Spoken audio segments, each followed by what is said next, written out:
Hello friends, welcome to our YouTube channel. Friends, आज मैं scrapping करने जा रहा हूँ एक बहुत ही यूनिक चीज़ की। आप देखेंगे फ्रेंड्स, ये एक फ्यूज़ है। जब ये एमसीबी टीपीएन या जैसी चीज़ें नहीं आई थी, जैसे एमसीबी आपने देखा होगा, कोई शॉर्ट सर्किट होता है तो एमसीबी गिर जाती है। ठीक है फ्रेंड्स, तो ये एक इंडस्ट्रियल लेवल का एक फ्यूज़ है। देखेंगे फ्रेंड्स, ये 32 एम्पियर का है। ठीक है फ्रेंड्स, यहाँ पर लिखा भी है ISI certified 440 AC volts 46 KA made in India. ठीक है फ्रेंड्स, HR फ्यूज़ इसका नाम है। ठीक फ्रेंड्स, लिस्ट नंबर वगैरह सब इसमें लिखा है। तो ये कॉपर के इसके हेड हैं फ्रेंड्स, दोनों तरफ के।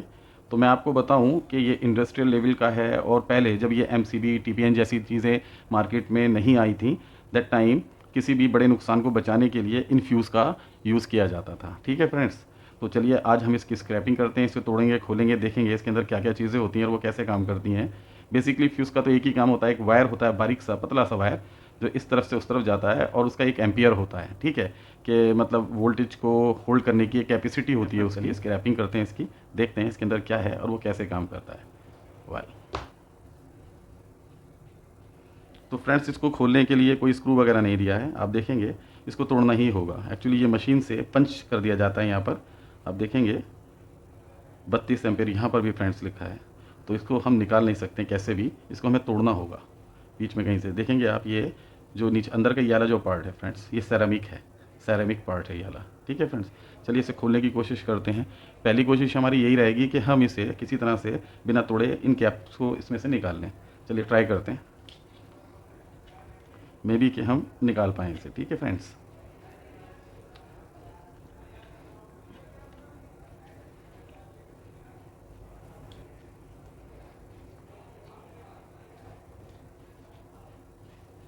नो फ्रेंड्स, ये ऐसे तो नहीं निकलेगा। हमें इसे खोलने के लिए क्या करना होगा? अच्छा फ्रेंड्स, आप देखेंगे ये फ्यूज़ जो है ये शॉर्ट है, मतलब ये ख़राब हो चुका है। यहाँ पर छेद हो रहा है, आप देखेंगे फट गया है बेसिकली ये यहाँ से। तो इसने अपना काम प्रॉपर वे में किया होगा, ख़राब होने से पहले इसने किसी बड़े नुकसान को बचाया होगा फ्रेंड्स। चलिए इसे तोड़ ही देते हैं, बेटर होगा। ओ माय गॉड फ्रेंड्स, ये तो टूट ही नहीं रहा है। सेफ्टी फर्स्ट फ्रेंड्स, अब ये टूटेगा।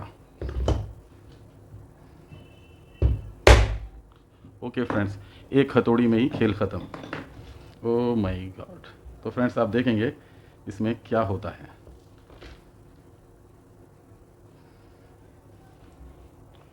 तो फ्रेंड्स, ये अंदर से कुछ ऐसा होता है।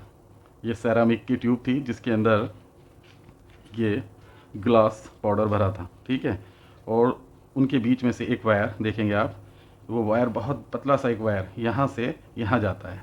वो वायर भी है यहाँ पर, अगर आपको दिखे तो आपको बहुत पतला सा एक वायर दिख रहा होगा यहाँ पर, ये वाला। अब देखेंगे फ्रेंड्स, इतना पतला सा ये वायर 32 एम्पियर को होल्ड कर लेता है। इसको ठंडा रखने के लिए फ्रेंड्स, बेसिकली ये जो ग्लास के जो पाउडर वगैरह भरा जाता है ना, वो इसीलिए ताकि ये ठंडा रहे, जल्दी हीट ना हो। ठीक है ना फ्रेंड्स, क्योंकि हीट होगा तो जल्दी ख़राब हो जाएगा। तो ये कुछ इस तरीके से बनाया जाता था। ठीक है फ्रेंड्स, ये दोनों एंड कैप हैं, और ये दोनों एंड कैप जो हैं कॉपर के हैं। अंदर एक बारीक सा तार इन तारों से आपस में इसको मिला के रखता था, और जैसे ही कभी फ्लक्चुएशन, बहुत ज़्यादा फ्लक्चुएशन होता था या हैवी वोल्टेज वगैरह आ जाते थे, तो ये फ्यूज़ उड़ जाता था और बड़ा नुकसान बचा लिया करता था। तो फ्रेंड्स, ये टोटल पार्ट थे जो इसके अंदर थे। ठीक है, ये ग्लास है, ये सेरामिक की ट्यूब थी जो मैंने तोड़ दी है, और ये दोनों एंड कैप हैं। ठीक है फ्रेंड्स, इस सेरामिक पार्ट को इसमें से निकालने की कोशिश करते हैं।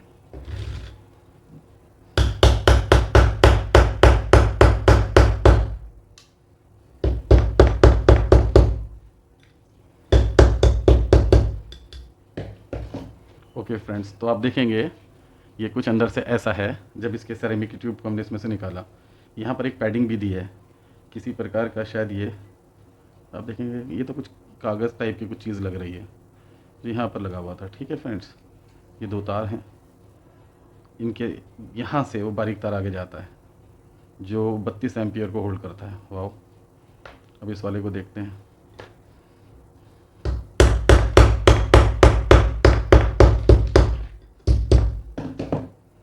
तो फ्रेंड्स, आप देखेंगे ये दोनों सेम हैं, बिल्कुल सेम है, कुछ भी इनमें फ़र्क नहीं है।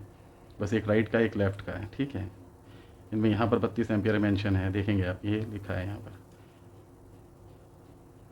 इस पे नहीं लिखा है। तो फ्रेंड्स ये पॉजिटिव की तरफ जाता होगा, जो हमारी जो फेस लाइन होती है वो शायद इससे कनेक्ट होती होगी, हाफ इससे बन के निकलता होगा आगे। ठीक है फ्रेंड्स, कुछ ऐसे ये मैकेनिज़्म काम करता होगा। तो फ्रेंड्स ये था हमारा फ्यूज़, जो आज से ऑलमोस्ट 30-40 साल पुराना रहा होगा, 20-30 साल पुराना रहा होगा। पहले ऐसी टेक्नोलॉजी थी जो बड़े नुकसानों को बचा लिया करती थी। अब तो एमसीबी आ गई हैं, ईएलसीबी आ गई हैं, उससे भी बड़ी कोई चीज़ आ गई है। कहते हैं एक ऐसी मार्केट में डिवाइस है, जैसे एमसीबी होती है या ईएलसीबी होती है ना, ऐसे ही होती है वो भी, वो बहुत कॉस्टली आती है। उसके बारे में कहते हैं अगर आप किसी चालू लाइन में अगर हाथ लगा लें तो आपको करंट लगने से पहले वो डिस्कनेक्ट हो जाती है, ऐसा भी है। वो चांदी की होती है बेसिकली, जैसे इसमें कॉपर के पार्ट वगैरह जोड़े गए हैं ना। अब आपको देखेंगे फ्रेंड्स, ये जो अंदर ये पार्ट लग रहा है, ये जो है ये चांदी का हो सकता है। सिल्वर होता है ना, सिल्वर का वायर हो सकता है ये, क्योंकि पहले की जो इलेक्ट्रॉनिक डिवाइस थी या इलेक्ट्रिकल डिवाइस थी ना फ्रेंड्स, वो ज़्यादातर उनके अंदर सिल्वर यूज़ किया जाता था। मैंने खुद देखा कई चीज़ों के अंदर, एलसीबी में तो होता ही होता है। इसी हिसाब से उनकी कीमत भी बहुत होती है। एलसीबी ऑलमोस्ट 5,000 रुपये की आएगी, अगर आप 32 एम्पियर या 63 एम्पियर की लेते हैं तो 5-6 हज़ार रुपये की आती है। तो फ्रेंड्स आप देखेंगे कि बदलते समय के साथ में चीज़ें बदली, अच्छी हुई, लेकिन उनकी कीमतें भी बढ़ी। ये सस्ती थी और टिकाऊ थी और यूज़ एंड थ्रो थी। ख़राब हुई निकालिए, फेंक दीजिए और दूसरा लगा दीजिए। तो ये बहुत इजी था मार्केट में मिलना इन चीज़ों का। अब तो बहुत रेयर है, आप ढूंढने निकलेंगे, मुझे नहीं लगता ऐसी कोई चीज़ आपको मिल भी पाएगी। लोग मजाक और उड़ाएंगे आपका। तो फ्रेंड्स होप आज का मेरा ये स्क्रैपिंग का छोटा सा वीडियो आपको समझ एवं पसंद आया होगा। मिलते हैं ऐसे ही किसी इंटरेस्टिंग टॉपिक के साथ में।